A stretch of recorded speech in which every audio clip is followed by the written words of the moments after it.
കുട്ടി കുട്ടി ഒന്ന് നിന്നേ. ശ്രീകുട്ടി എന്നല്ലേ പേര്? അതെ. ശ്യാമിന്റെ അല്ലേ? അതെ.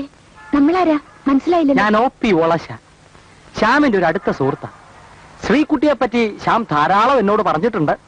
ശ്രീകുട്ടിയെ കണ്ട ഉടനെ എനിക്ക് മനസ്സിലായി എന്ന് വെച്ചാൽ തന്നെ എന്തുമാത്രം ശ്യാം എന്നോട് പറഞ്ഞിട്ടുണ്ടാവും. ശ്യാമിനെ കാണാൻ പോവാണോ? അല്ല, കണ്ടിട്ട് ഒരുപാട് നാളായി. പുള്ളിക്കാരൻ ഇവിടെ അടുത്തൊരു ഫ്ലാറ്റിലാണല്ലോ താമസം. എവിടെ? ഇവിടെ നേരെ പോയി തിരിഞ്ഞാൽ ഉടനെ ഒരു ഫ്ലാറ്റില്ലേ, അതിന്റെ ടോപ്പ് ഫ്ലോറിൽ നമ്പർ 12-ല്ലേ പുള്ളിക്കാരൻ. എന്നിട്ട് എന്നോട് താമസം മാറിയ കാര്യം പറഞ്ഞില്ലല്ലോ. ബിസിയാണേ, അതുകൊണ്ടാവും. ഇപ്പൊ ഇവിടെ കാണും. പോകുമ്പോ ഒന്ന് കണ്ടേച്ചു പോണം. ശരി, വരട്ടെ. കഥ ഒരു പുതിയ വഴിത്തിരിവിലേക്ക് ചാടുന്നു.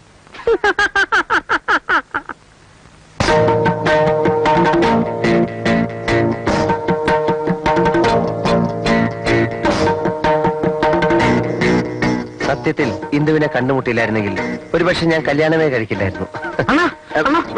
നമ്മുടെ ശ്രീകുട്ടി ശ്രീ കുട്ടികൃഷ്ണൻ നായർ, നമ്മുടെ ഓഫീസിലെ പ്യൂൺ. അതിനെ കൊണ്ട് ഭയങ്കര ശല്യമായിരുന്നേ. ആരെ കണ്ടാലും രൂപ അടഞ്ഞു ചോദിക്കും. അതുകൊണ്ട് പലരും പുള്ളി ഒളിച്ചടക്ക 1-2 ദിവസമായി 1000 രൂപ എന്നോട് കടഞ്ഞു.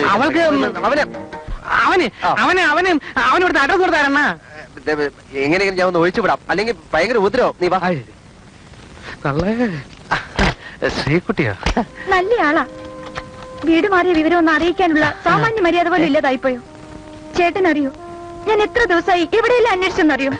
ശ്യാം ചേട്ടൻ എന്നെ ഇഷ്ടമല്ലെങ്കിൽ അതൊന്ന് പറഞ്ഞാൽ മതിയല്ലോ. എന്തിനാ വിളിച്ചുവിളി? എല്ലാരും കേൾക്കട്ടെ, എന്റെ ഒരു കഷ്ടം എല്ലാരും അറിയട്ടെ. അറിഞ്ഞതിന്റെ ഇരട്ടി കഷ്ടമാവും. എന്റെ ശ്രീകുട്ടി, ഞാൻ പറയുന്ന ഒന്ന് കേക്ക്. എന്റെ ഫ്ലാറ്റ് പെട്ടെന്ന് വിടേണ്ടി വന്നു. വേറൊന്ന് കിട്ടിയതുമല്ല. എന്റെ ഒരു കൂട്ടുകാരൻ ഇവിടെ ഉണ്ട്. ഞാൻ അവന്റെ കൂടെ തൽക്കാലം കഴിയാന്ന് വെച്ചു. ഞാൻ വേറൊരു ഫ്ലാറ്റ് നോക്കിക്കൊണ്ടിരിക്കാണ്. അത് കിട്ടിയാൽ ഉടനെ കല്യാണം. ശ്രീകുട്ടി, ഞാൻ ഹോസ്റ്റലിൽ വന്നുകൊണ്ടോളാം. ഞാൻ വന്നേ പ്ലീസ്.